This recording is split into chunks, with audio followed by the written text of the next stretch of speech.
present her in today's class. So let us bow our heads and have a silent prayer.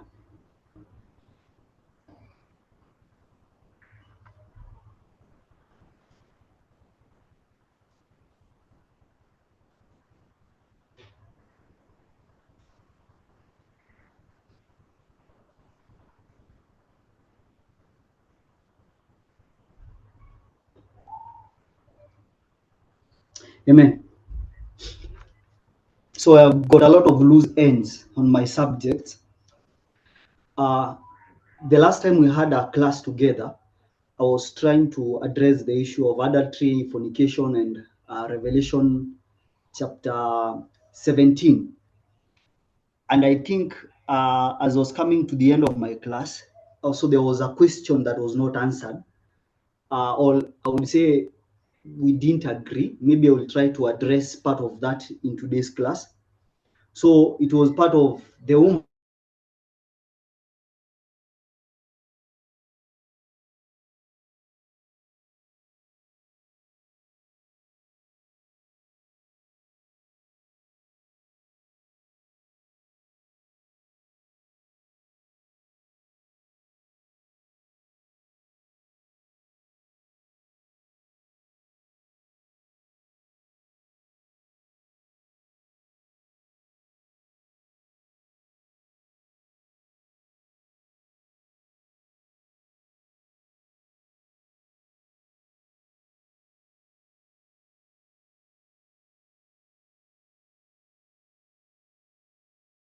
Sorry, lost my connection, but we can continue in the meantime.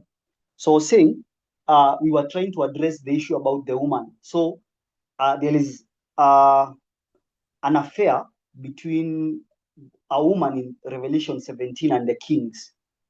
So I'll try to address the issue between the good woman and the bad woman. So, but before we do that, I just want to give a short recap of what we have been doing. So I know it's a while and it's a subject that has taken longer than I would have expected. But maybe I can do a short recap of what we have covered so far. Maybe it will help us in building up to what we will do today. So we began by looking at Revelation chapter 17 from verse 1. And even before we went to Revelation 17, I imparted some concepts into your minds that the story in Revelation 12, so similar to the story in Revelation 13, so similar to the story in 17.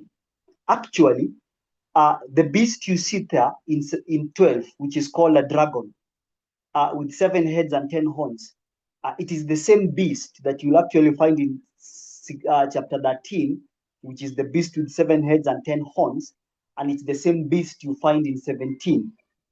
So we will expound more on that concept. So we went to Revelation 17, verse 1.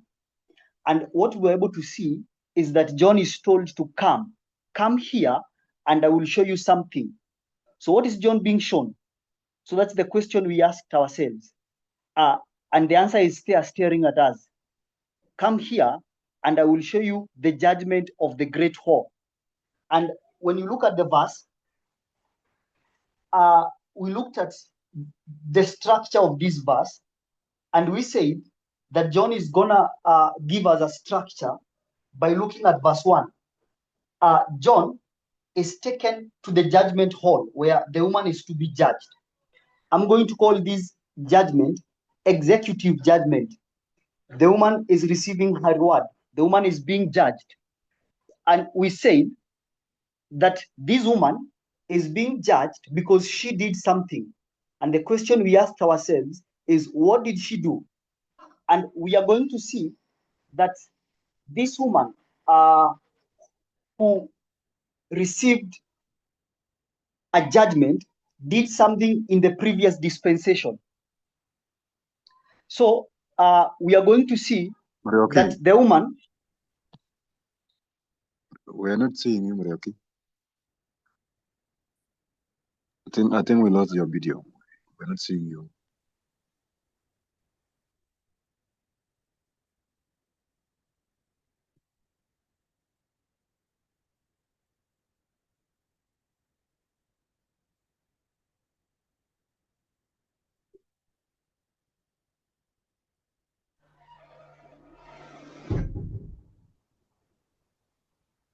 I hope it's clear now. Yes, yes, it's fine. Sorry, Thank you. sorry. I lost some connections. I didn't know that the video muted itself. So I'm saying the book of Revelation 17, we are still addressing the same. And we say John is going to give us a structure.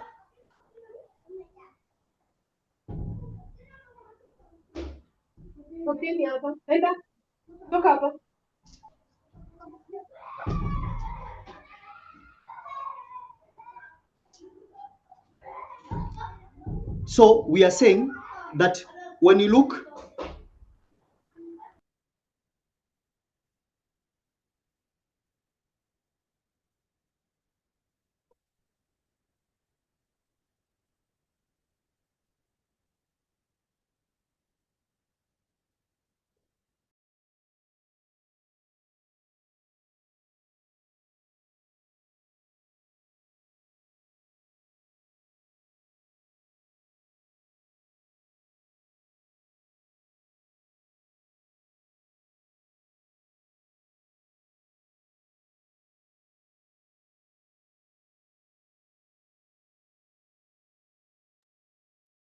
Okay, you mute.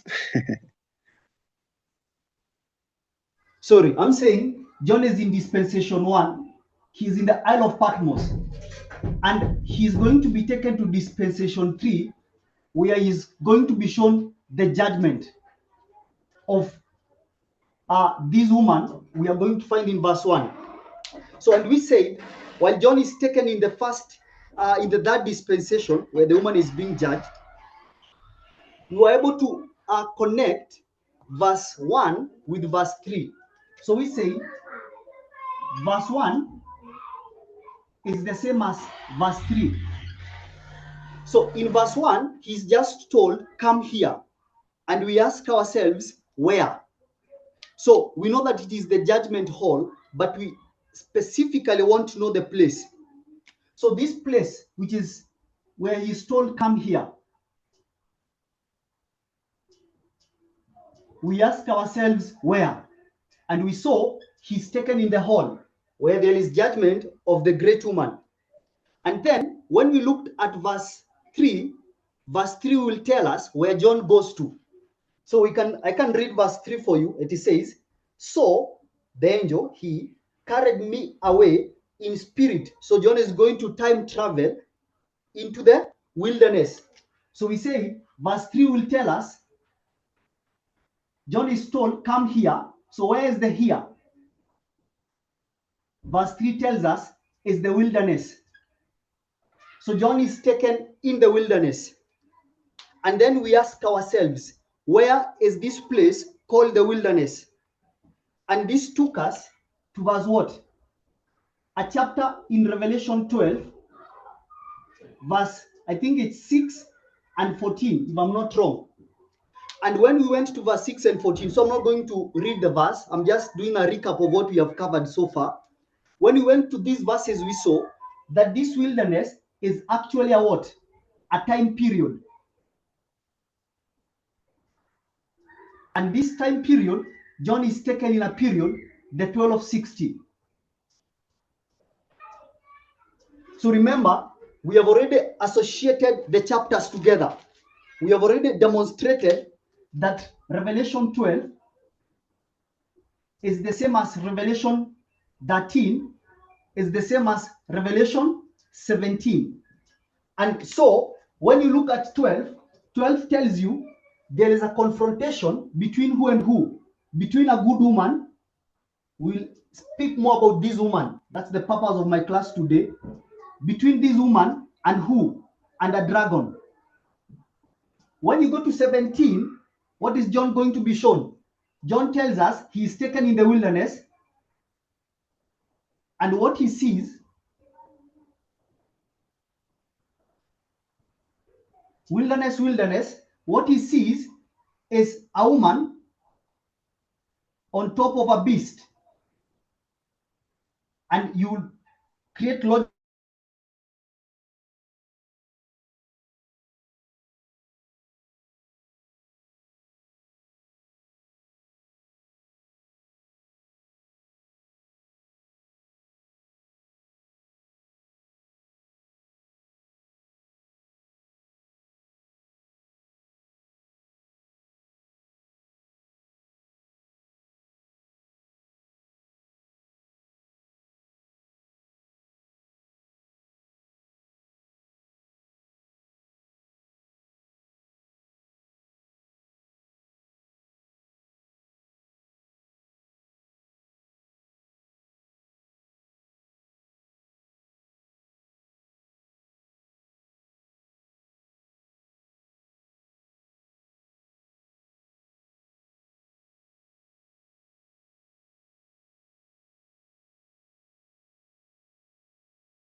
Sorry, I think my gadget switched itself off. I don't know what happened. It's the second time.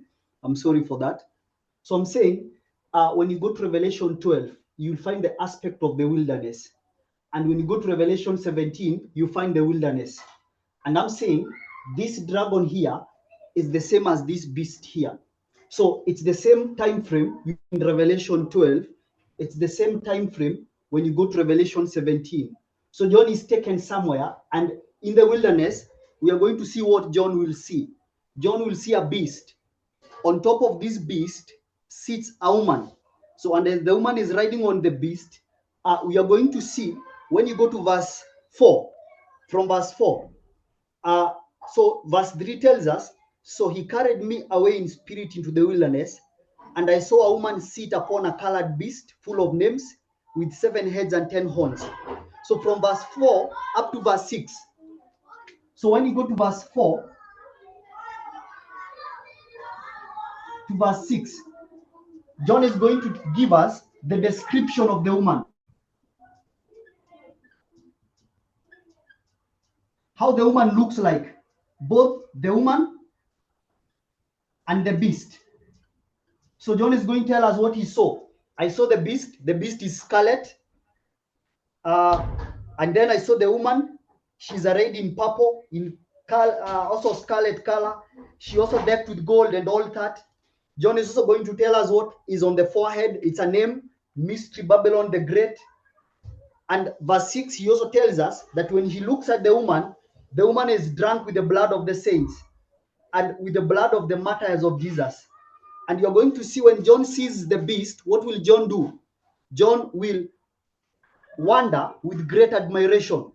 And that's interesting because if you go to the next verse, which is verse 7, then you will ask a question. Why did you marvel? Why did you wonder? And when you continue reading, you will realize that those who wonder, again, they are people whose names are not written in the books of life. So, just to give a structure, this is verse 1. John is standing in the judgment hall where he's going to be shown judgment of someone. Someone is being judged.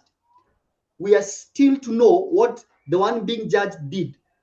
Then, verse 3 repeats the concept and tells us that actually the place where I went is the wilderness.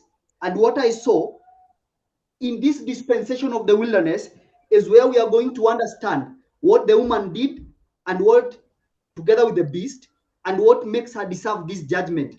And we say this second dispensation here is that period of the wilderness.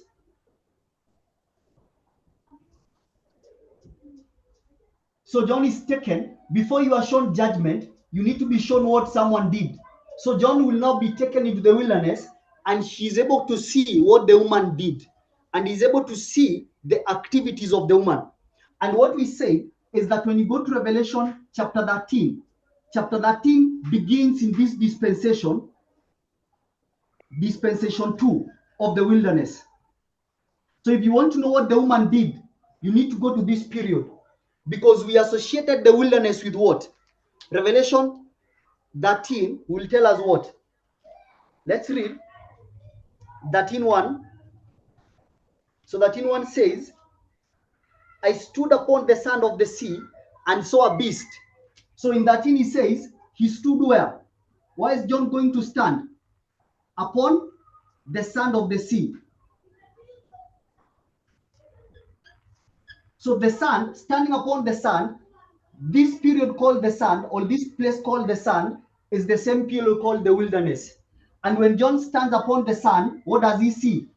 He sees a beast with 7 heads and 10 horns. The same beast, 7 heads and 10 horns in Revelation 17. So the wilderness in 12 is the sand in 13, is the wilderness in 17. The verses go hand in hand. They are the same. Same position, only a different language. I really hope you can see that. So those are some of the concepts you were able to establish. And we were able to see when you continue reading to verse 7 of Revelation 17. And the angel is going to ask John, why did you marvel? I will tell you the mystery of the woman that you saw and the beast that carried her, which has 7 heads and 10 horns. So after John is shown a scene, what will John do? John will marvel. And we were able to come up with two concepts. I think these are not familiar concepts. I mean, they are now familiar concepts. I'm just going to draw a structure here. And this is the first, the panoramic view. And the second one, the dispensational view.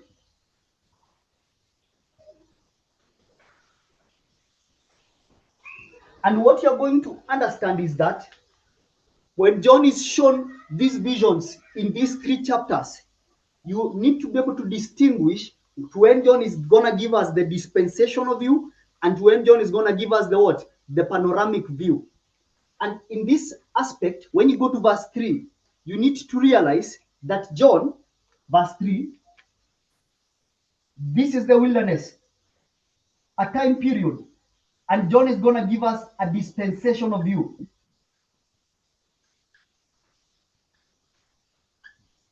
So John is taken into specific dispensation when he sees a specific woman riding on a specific beast. And we are going to answer that when you go to the next verse. You are going to not answer, but we are going to support that when you go to the next verse. Because when you go to verse 8, what is John told in verse 8? The beast that you did what? Sow. So the important word there I want to pick is the word sow. When you go to verse 8, I know we have not yet addressed verse 2. We will come back to that. I just want to connect these verses that are so connected. So, and I want us to go to verse 8. And when you go to verse 8, he's told the beast that you do what? You sow. And the question I want to ask myself is where? Where did John see the beast? Which verse? It's verse 3. I hope you can see that. The beast that you saw, it is in verse what? Verse 3. So, whatever John saw in verse 3, you know the time period, he is in the wilderness and he saw a beast. So, now he is being told, the beast that you saw is not. So, a structure will be given. So, this is verse 8. And verse 8 gives us a structure. The beast that you saw was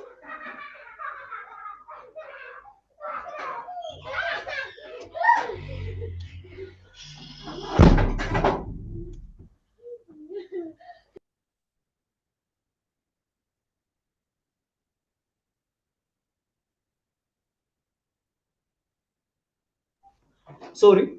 So the beast that you saw was, is not. And then he's given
Sorry, I lost my network again.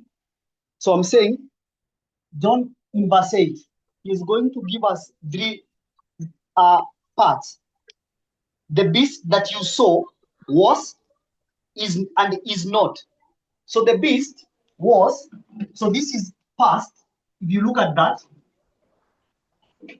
the beast is not, is the present, and then the beast shall ascend is the future. So John is going to give us three parts: the past, the present, and the future. And I want us to have at the back of our minds that John is addressing the beast that we saw in verse 3.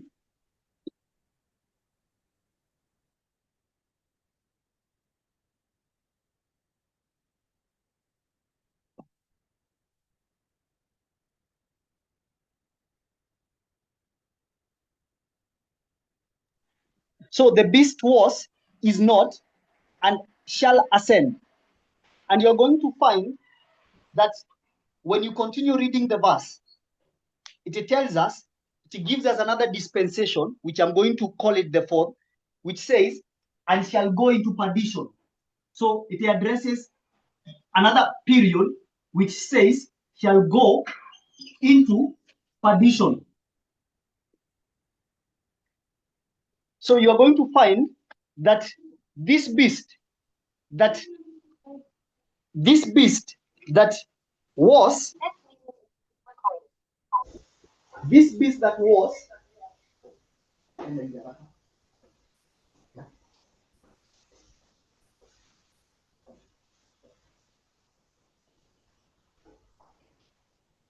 beast that was, is not, and shall ascend is the beast that is in verse 3, the beast that John saw in the wilderness. Then when you continue reading, you will find that in the same verse,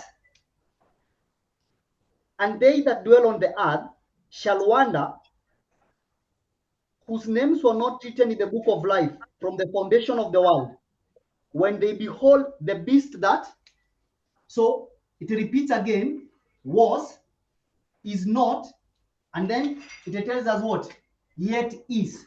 So I want to pick the concept, yet is.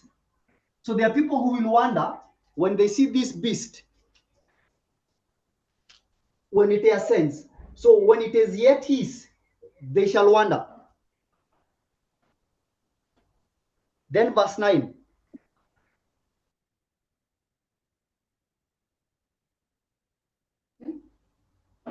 So you go to verse 9. And here is the mind which has wisdom. So we are now told that the 7 heads are 7 mountains on which the woman seated. So we are now addressed about the 7 heads. So we are told of the 7 heads. And we are told that these 7 heads are 7 mountains on which the woman seated. So remember in verse 7 he is told, I'm going to explain to you the mystery of all this. And the first thing John is explained about is about the beast. So remember he went into verse 3, and the first thing John saw, we are going to address here. First thing John saw, number 1, John saw a beast. So verse 8 addresses the aspect of the beast. The second thing John saw is that the beast has what? Heads. How many heads? 7 of them. So the next verse will address the heads. And then when you go to verse 12, so the beast will be addressed by verse 8. The heads will be addressed in verse 9.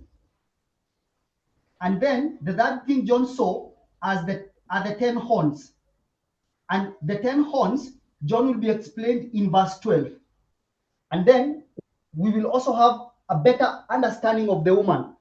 So now, after being told about the beast, John is now told about the heads. He's told, by the way, the 7 heads are 7 mountains on which the woman seated.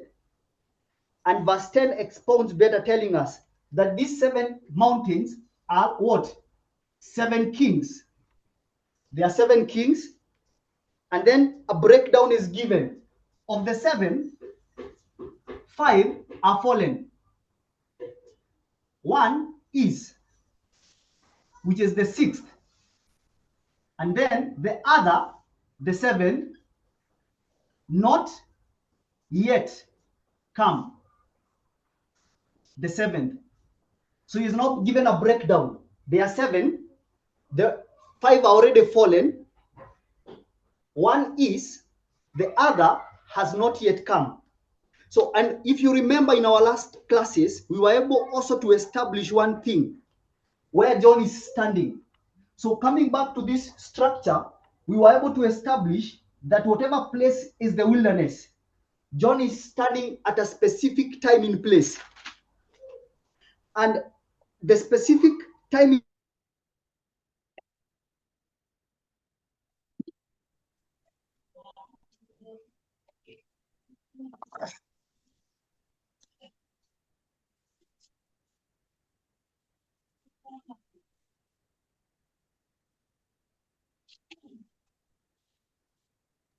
Yes, please allow me to use my phone. I don't know what's wrong with my laptop. It's just switching itself off. So I'm just going to use my phone. Bear with me. So I don't know how to set it up.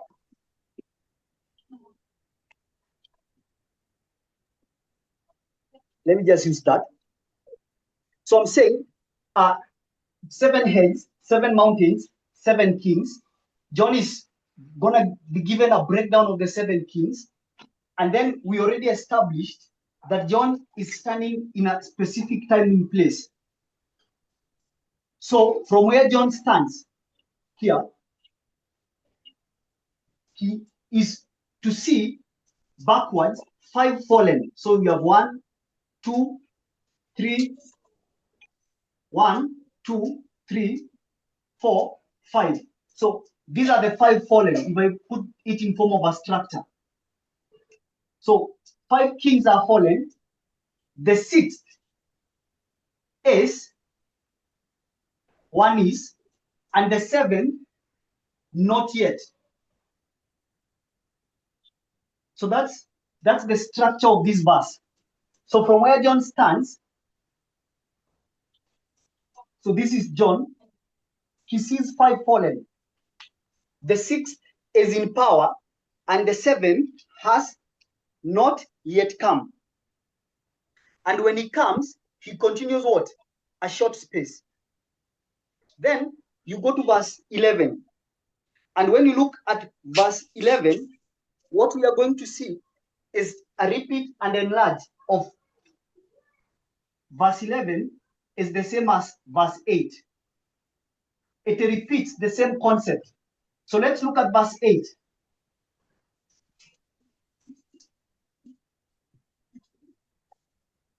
They are the same. It's just a repeat and enlarge. So let's go to verse 8. Verse 8 gave us a structure. Was, is not, shall ascend. Which also has a concept of yet is. And then it gives us what? Go into perdition. That is verse 8. So let's look at verse 11. And verse 11 repeats the same concept that was in verse 8. Someone needs to mute. And the beast that was, so verse 11 gives us the same, was, is not, repeats the same, tells us what? Then the beast that was and is not, even, is the 8th. So the beast is the 8th.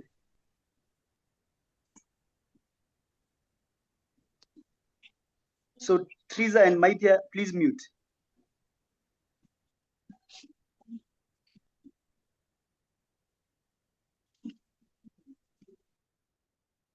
So the beast that was and is not is the 8th. And then the verse says, and is of the 7th, and goeth into perdition. It also adds about what? Go into perdition. but is the 8 and is of the 7. So if you align the two, you're going to see that structurally, whatever is called the 8 is when this beast shall ascend. And when you look at where John stands in history, and you put this structure on top here, you're going to see that this beast that was and is not, and then ascends or resurrects. So we can put a concept here: was alive,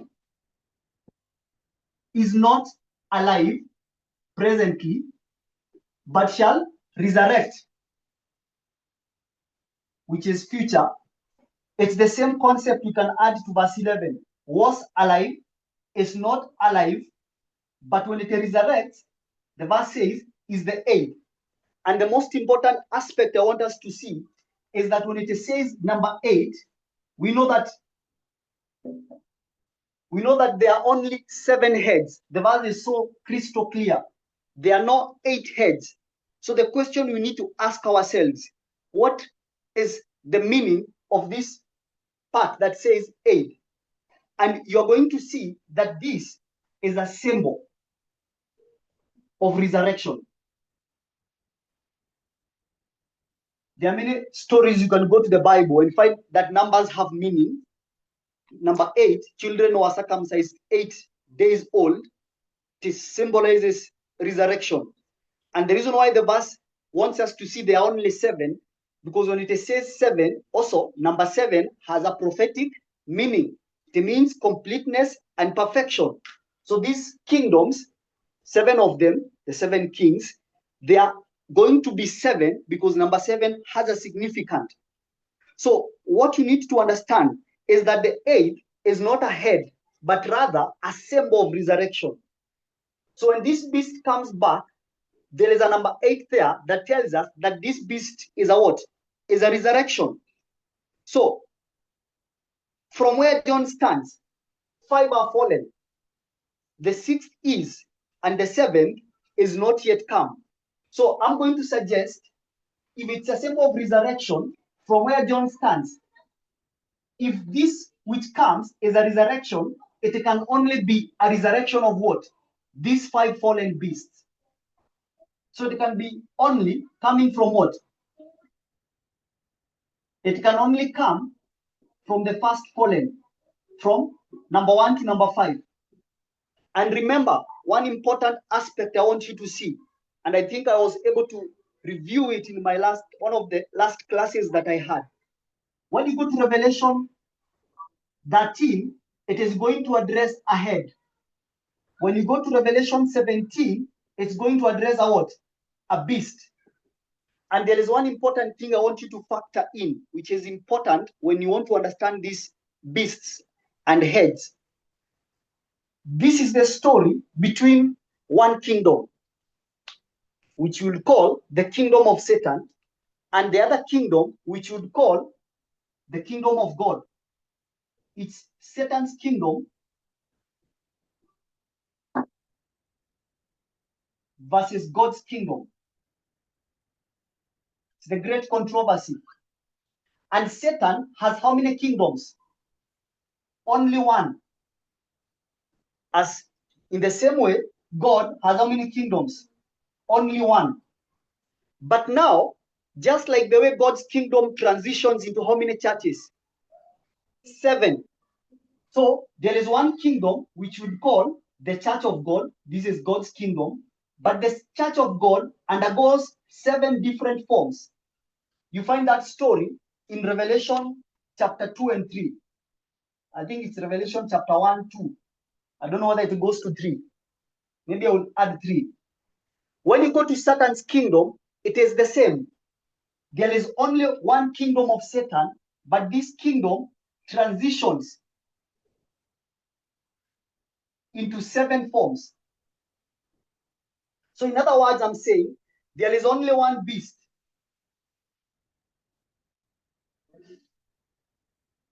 There is only one beast.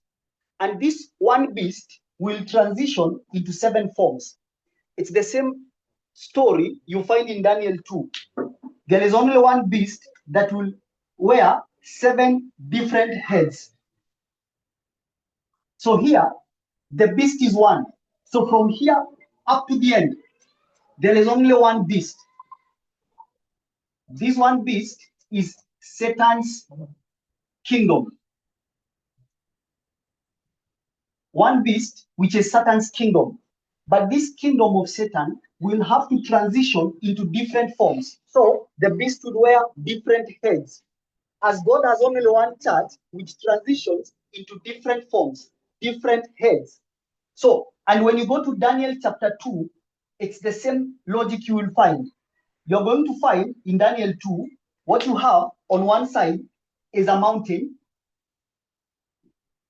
God's kingdom, and what you have on the other hand is a what? An image. And if you want to know this is true, Nebuchadnezzar understands that, because in Daniel 3, he creates a full image of gold. In the story, Nebuchadnezzar's kingdom is only the head, but there is a reason why the image is going to be pure gold from head to foot, because it's one kingdom.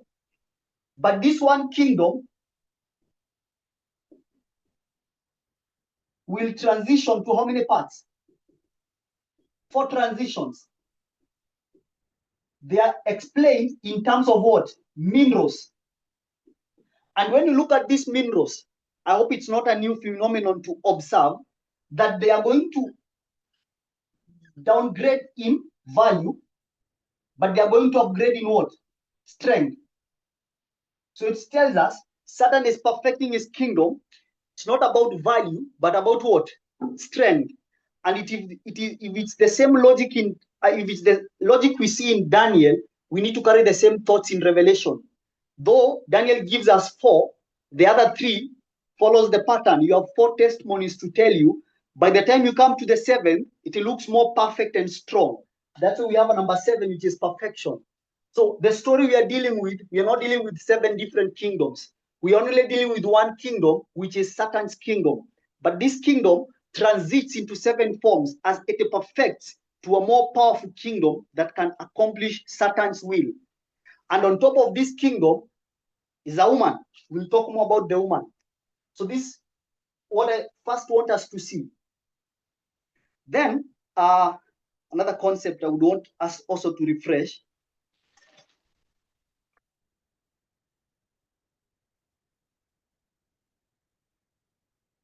I hope you know that when you come to the 6th, we can demonstrate that here. So when you come to the 6th is the only different, this one, it's the only different head. So as Revelation speaks about the head, so you know you can put Revelation 13 here. The head was okay. The head is wounded to death. The head is going to heal.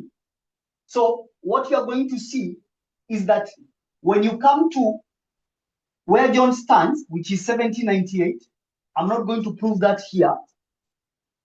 You're going to see that John in 1798 is going to be shown the judgment of the woman.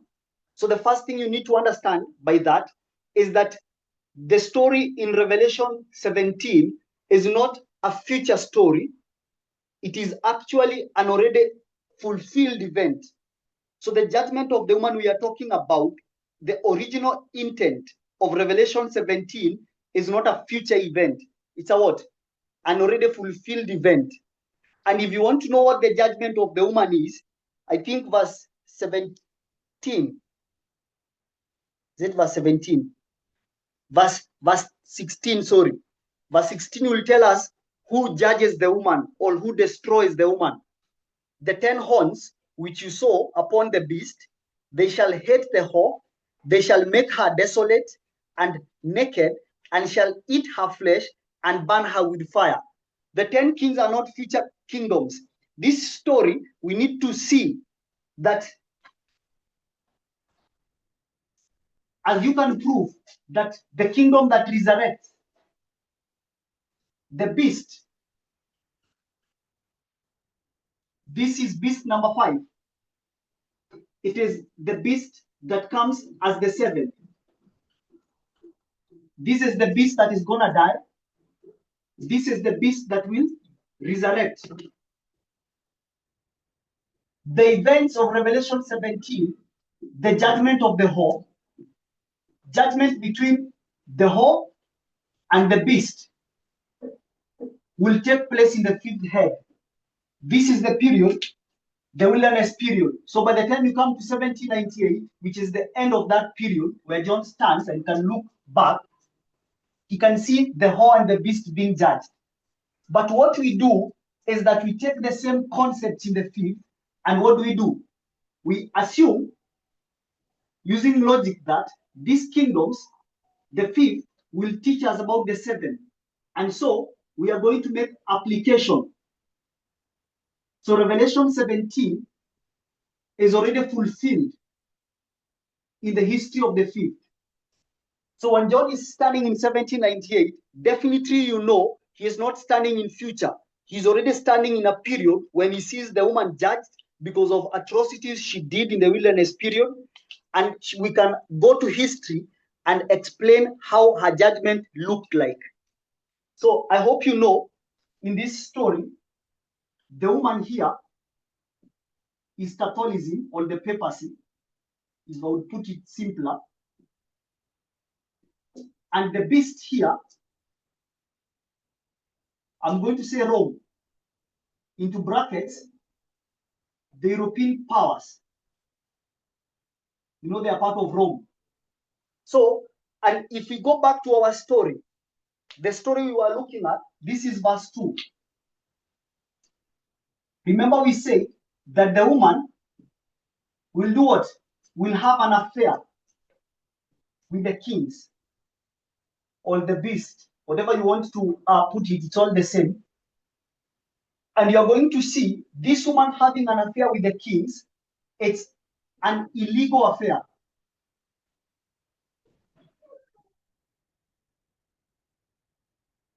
And that's why it is being called what? Fornication. The kings should not have this affair with the kings. And you need to understand that this relationship that is here, if you take it into the line of the fifth kingdom, you know this is the papacy. And what he had is an affair with the European kings. And we say, because the woman controls the kings, you know that the purple horn influenced the kings, the European powers. And the power was able to, this papacy,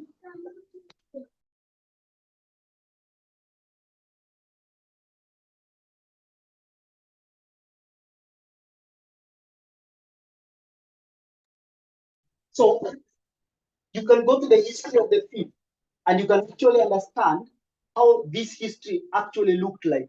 But I believe most of us are more interested into understanding about the seven. So I don't know how many minutes I have. Sabina, how many minutes do I have?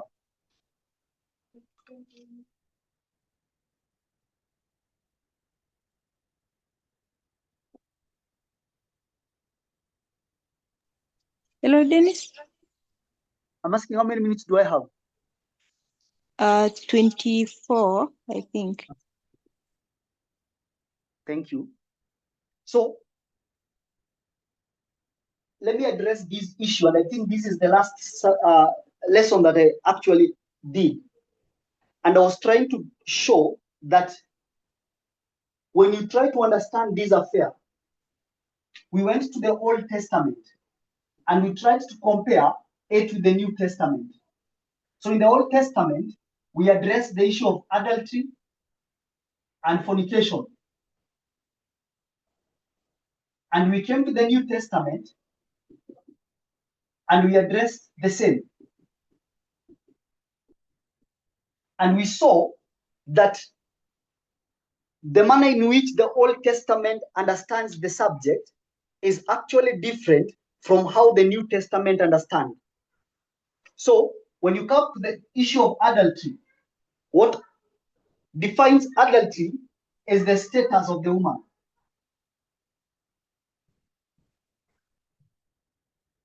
Number one. Number two, it more deals with the what? With the action. But when you go to the New Testament, the issue will change. I hope people are now comfortable with this. We also had a disagreement on this, that in the New Testament, Christ redefines. It is called adultery because of whose status? Of a man.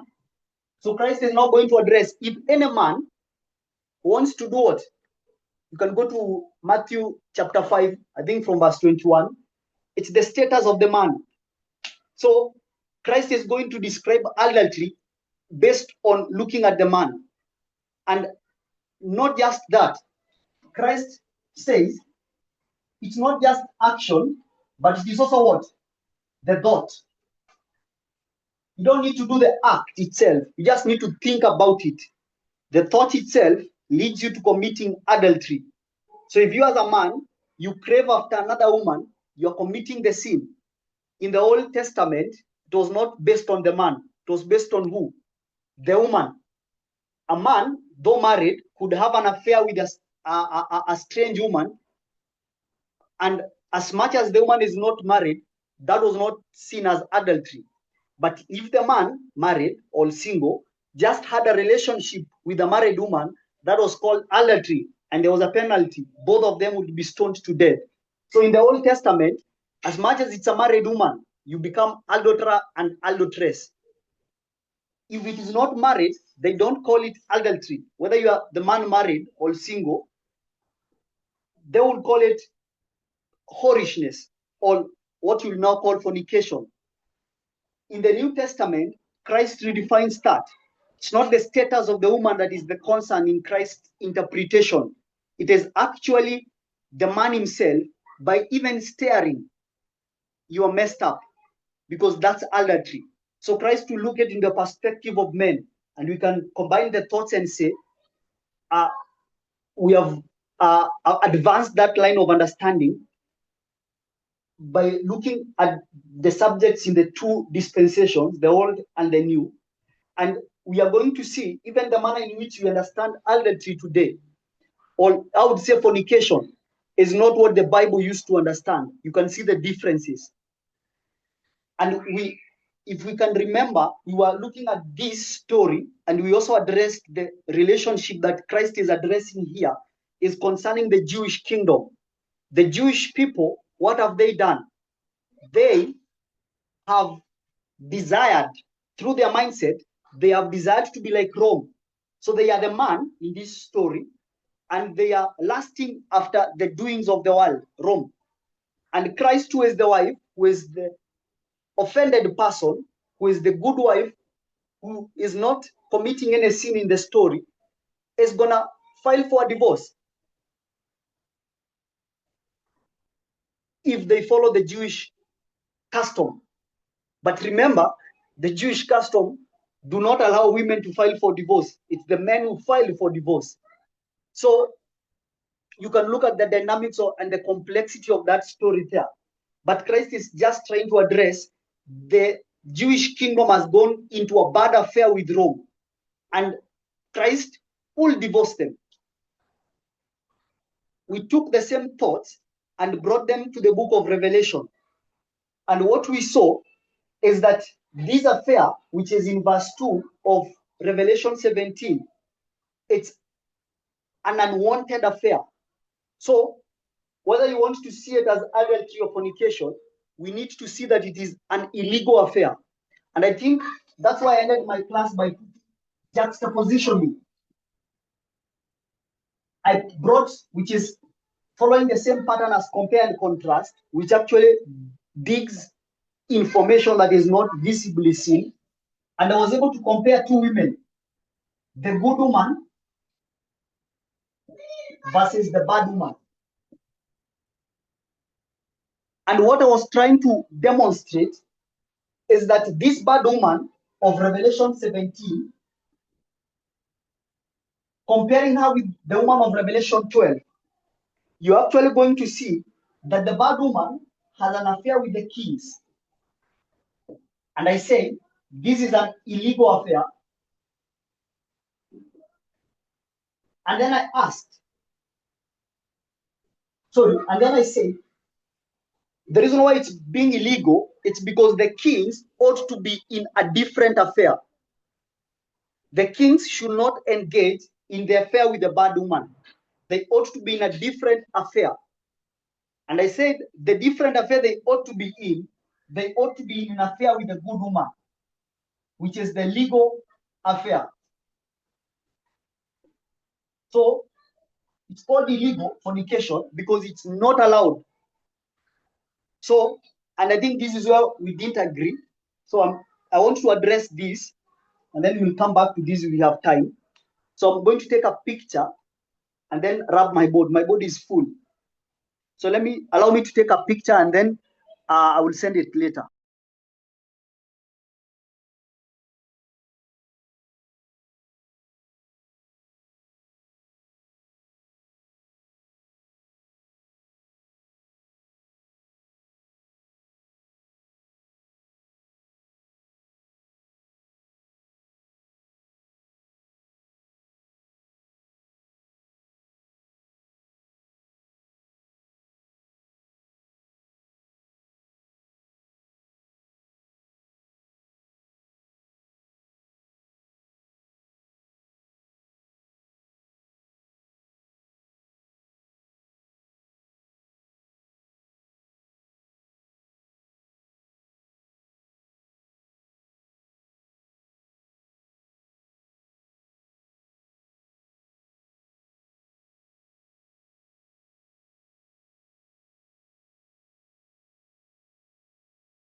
What's happening? So when you go to Revelation 12, I first want us to have a better understanding of this woman is.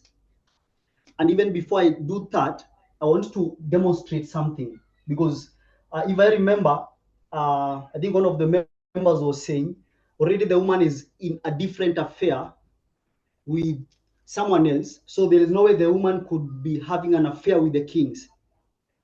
And I want to bring a concept which is a tool for understanding methodology. So if this is a cylinder and you have this represented as a story. So this is my story. And the story here is the woman. And so there are two ways in which you can look. If you look at this story on this perspective, or if you look at this cylinder on this perspective, you will claim it's a what? A circle. If someone looks at the story in this perspective, the person will claim this is a what? A rectangle.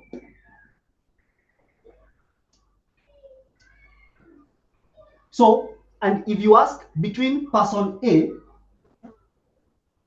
person 1, and person 2, who is right, you'll actually claim that both of them are what? Are right. So in my story, I'm dealing with, there is the first story, looking at relationship between this woman, and you'd say, and God. And in the same story, I want to look at the relationship between this woman and the world.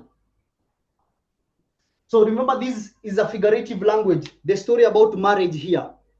What the story is talking about is the great controversy and the story about the gospel. So in one perspective, you need to realize that this woman has an affair with God, which is correct. But in another story, you need to realize that this woman ought to have an affair with the world because they are the light bearers of God's word.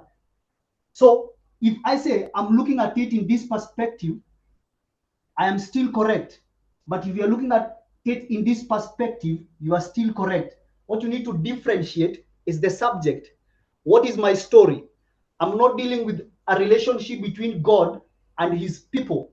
I'm dealing with a relationship between God's people and the world. And I'm saying the world should have, the kings of the world should have a relationship with God's people because they should learn from them. You can take the parable and look at the Jewish kingdom for an instance. They had a covenant with God, but what part of the covenant was you need to become the light of the world. So the same language of marriage that addresses between God and his people is the same model of marriage in the story of Revelation 17 that is addressing an affair between God's people and the world. And this is correct. So, and I think the reason why we are having this disagreement, it's because we are limiting our understanding to who the woman is. Because when you go to Revelation 12, we need to understand one thing. The verse says, there is a great wonder in heaven. So the first thing you need to understand is that this is not the literal heaven. I hope we will do that. This is an event. The space in which John sees this is what he calls heaven. And a woman, so there is a woman here. And this woman, on her feet is the moon, and on her head is the sun. So the first thing you need to do is to uncode that symbology. And if you try to uncode that, and then there is also what? The stars. So there is the sun, and there is also the stars. So what you need to do is to uncode all this symbology and ask yourself, who is the woman? That's the first thing. Then, after looking at the woman, you need to understand between the stars, sorry, the sun, the moon, and the stars. Because the woman has the three things. So, I'm going to give the already established understanding, which I don't think has changed. You can go to the pioneer writings and you can find this information. So the first thing you're going to see when you review this story is going to cover two dispensations. So number one, this story, so remember I said Revelation 12 is 13, is 17.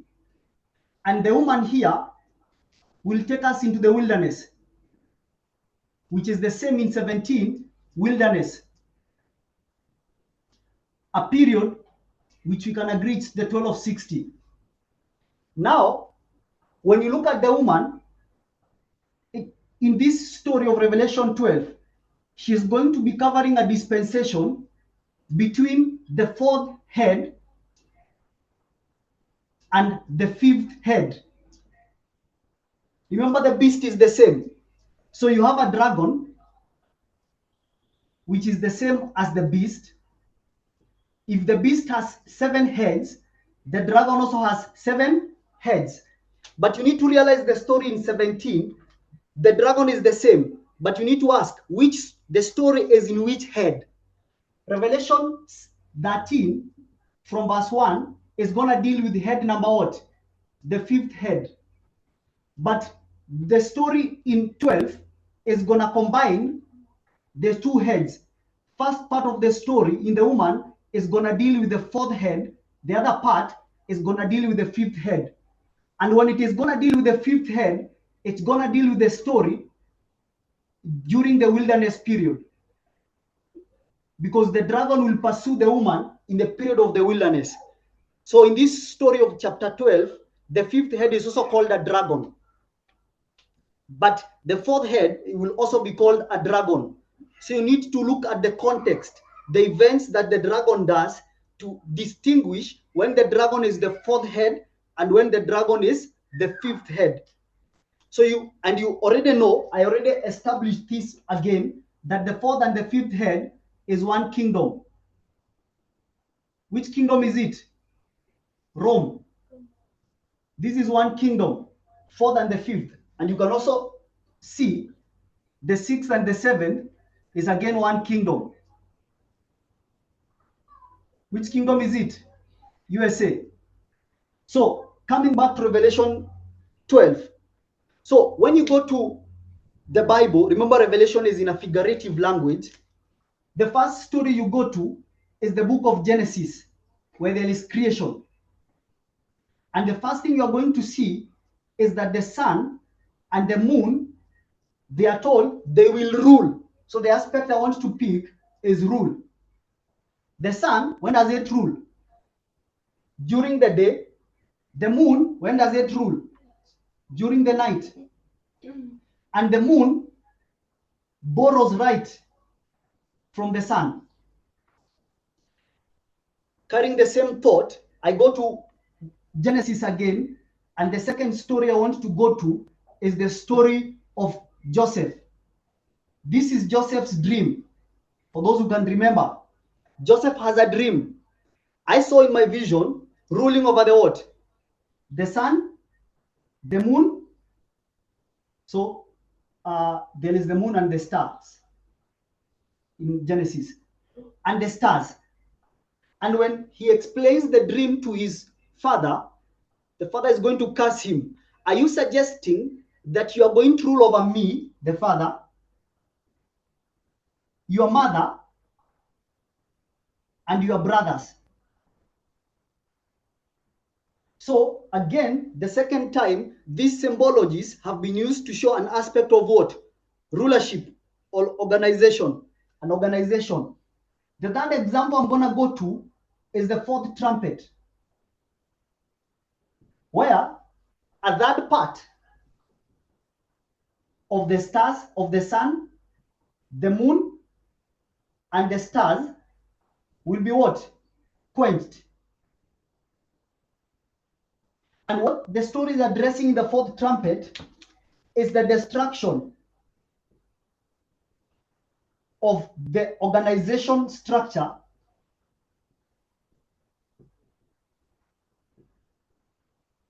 of Rome. So this is the fourth trumpet, and these are the heruli, and what they destroy is the seat of the emperor,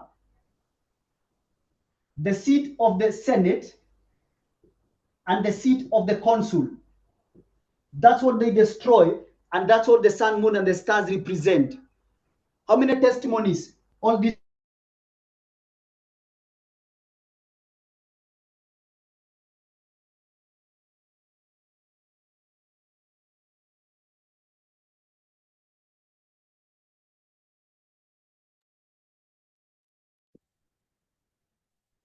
And what they demonstrate is the death of rulership.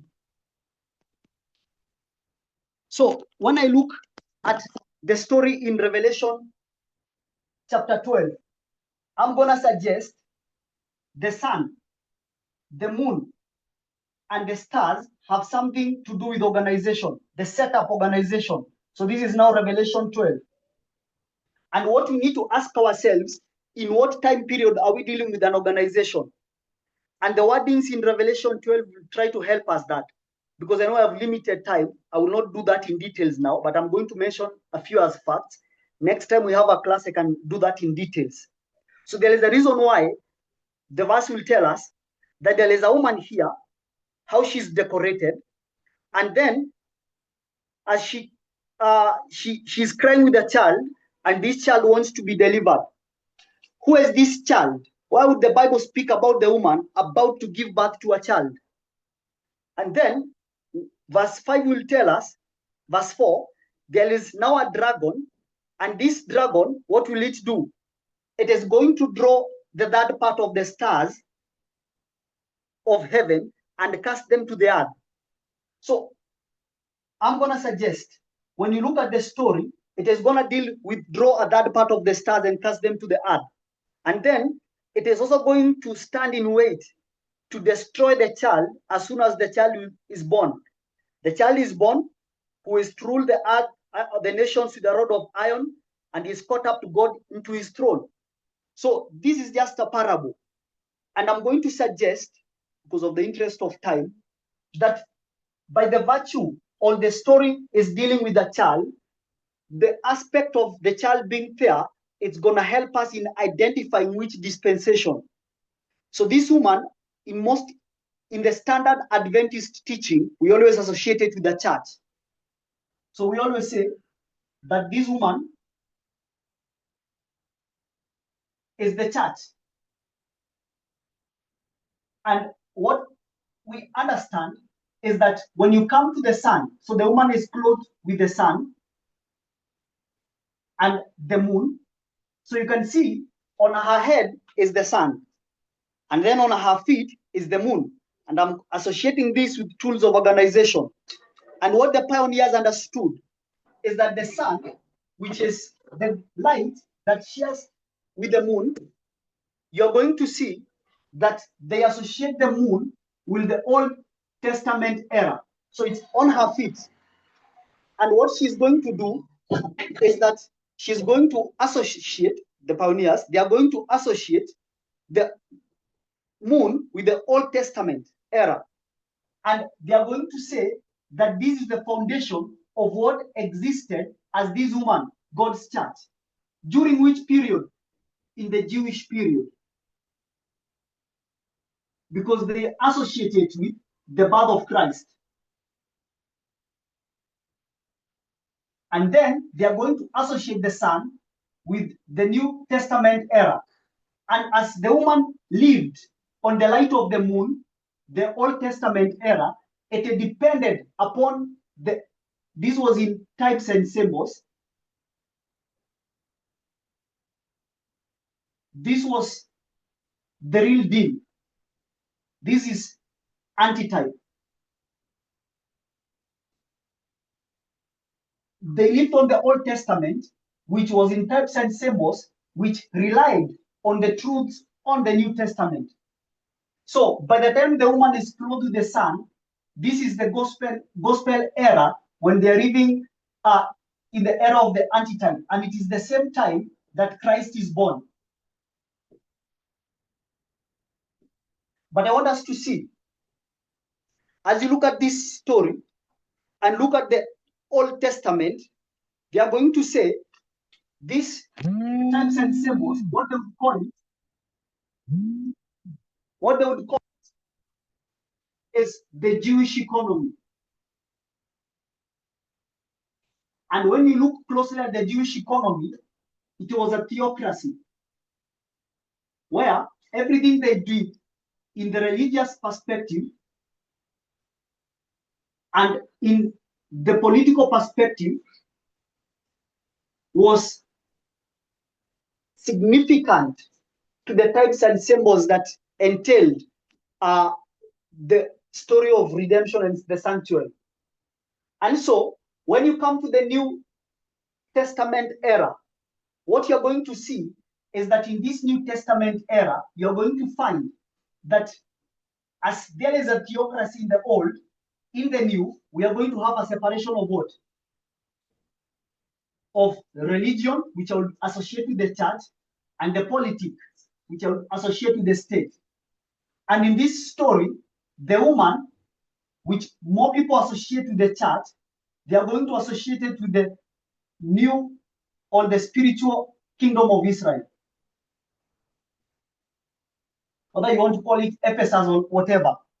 But the aspect we fail to understand when we look at this woman is that this woman is not just a church. There is a state aspect associated to it. In the old Israel, they were intertwined together. In the new, they are separate. So when the story says that the dragon will devour the stars, you're going to see that the moon's sun and stars are tools of organization, as you have proved here. So the woman has the sun, moon, and stars.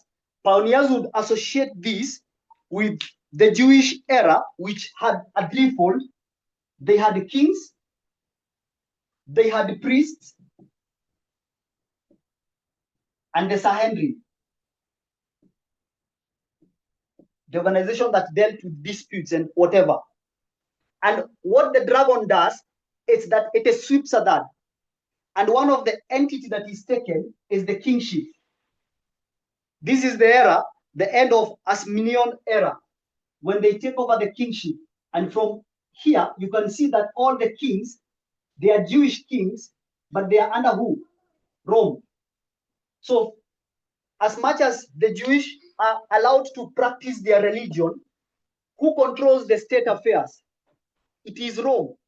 So if you'd want to put it clear, you would suggest that when you look at the organizational structure of this woman during the era of Christ, you're going to see that the spiritual Israel is the church, which you call Ephesus, but who becomes the state? It's Rome. In this era, Rome is the glorious land. And you know the work of the glorious land. It's to defend and protect the people. And that's the work of Rome. Christ separates the powers of church and state in this era. In the Old Testament, they are the same. But in the New Testament, there is separation of powers. So when we come into this history and you look at the story, it first begins dealing with the history of the fourth kingdom. And it is going to address how the structure looks like in the history of the fourth, for the church and for the state. And when you look at this structure, you can actually see, as the story speaks about the stars, you will know that the stars in the story, they address, when they look at the story, they will also try to address the stars and connect them to the disciples who are not actually, who are actually dealing with, the organization structure that formed the church. Remember, the disciples became the foundational setup of the church. And so, whether you want to look at for the church or for the world, you're going to see that both of them, they have an organizational structure. And the one who controls the state structures is Rome, who defends the people. The one who controls the church, this is not spiritual Israel. You see that it is the disciples, which you can look at the church in that era from Christ, from when the disciples of Christ set up the church. And so, what I want us to see is that when you look at this woman is not just dealing with the church aspect. This woman is also dealing with the what?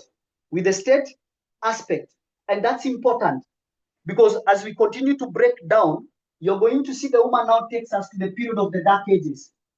And the woman, during this period, the 1260, this is where now we have a confrontation between the dragon and the what? And the woman. And the first confrontation that we are going to see here between the dragon and the woman, I hope you understand, if you use compare and contrast, that this dragon should be the one that should have done what? Ridden on this woman, the religious aspect. They should have an affair, the church and state. But when you come into the second phase of the fifth head, what is happening? The dragon has another affair with the woman. It's not in the verse, but you can use compare and contrast. And the dragon is pursuing after the woman. Why is it so? You know, it is not the dragon who is the problem. Who is the problem? It is the woman riding on the dragon. It's an affair that has gone wrong. This woman should be the one on top of the dragon. That's what this story begins to tell us. But it is not the one who is riding on this dragon. A different woman is doing that. So coming back to this story tells you that it is God's church that should have been so connected with the kingdom of Rome, because Rome was the glorious land. But now, what we see is a war, is a confrontation. I don't know how many minutes I have. All my time is up. Actually, I've surpassed 7 minutes. So let me do this. We'll pick this thought in our next class, and maybe I will explain it without rushing. But the point I want us to see is that when you look at the story here that I was trying to explain, there is a woman who should have an affair with the kings, which is the good woman. It's not a made concept. It's something we can go back to old structures. I'm not going to the history of the fourth and trying to demonstrate whatever happens in the history of the fourth. Actually, I will draw this structure. There is the fourth kingdom and the fifth kingdom. And then there is the sixth kingdom and the seventh kingdom. We have already demonstrated the fifth and the seventh is the same. The characteristics in the fifth are the same characteristics in the what? In the seventh. And I'm going to suggest the characteristics in the fourth will be the same characteristics that you are going to find in the sixth. Because if the sixth is what people call the glorious land, I'm suggesting in the fourth, it's the glorious land. Historians will say Pax Romana. They will call this what? Pax Americana. It's the same. And you're going to see, when you come to the history of the sixth, the institutions on the sixth head is a good head. We would say that because it does not do the biddings of Satan. Without the beast, without the woman, the sixth head cannot rule. But you need to see, we are going to prove that on the sixth head, who is on top of this head? Remember, this sixth head is what we will call the earth.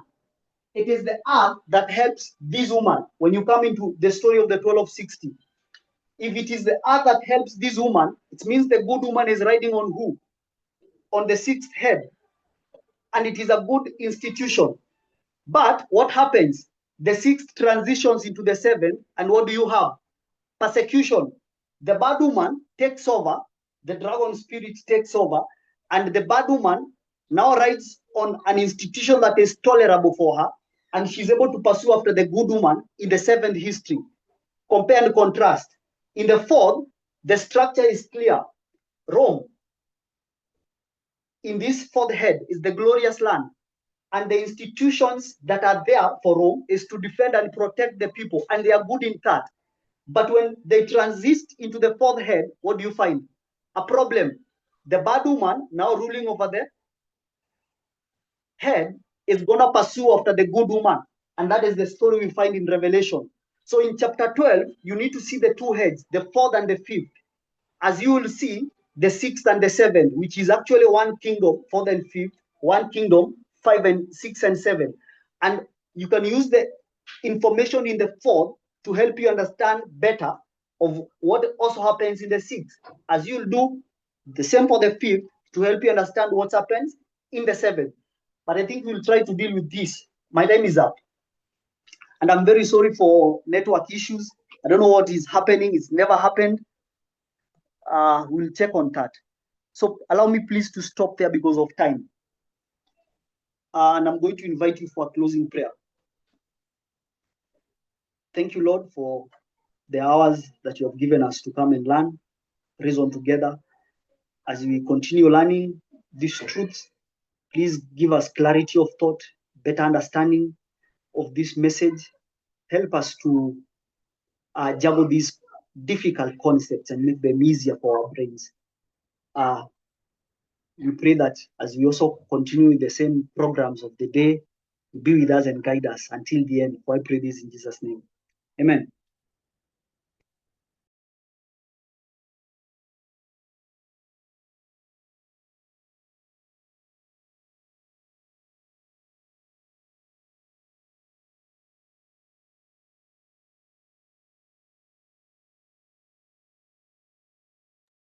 Thank you, Dennis, for the class. We will break and we'll come back to 45 for the Q&A session.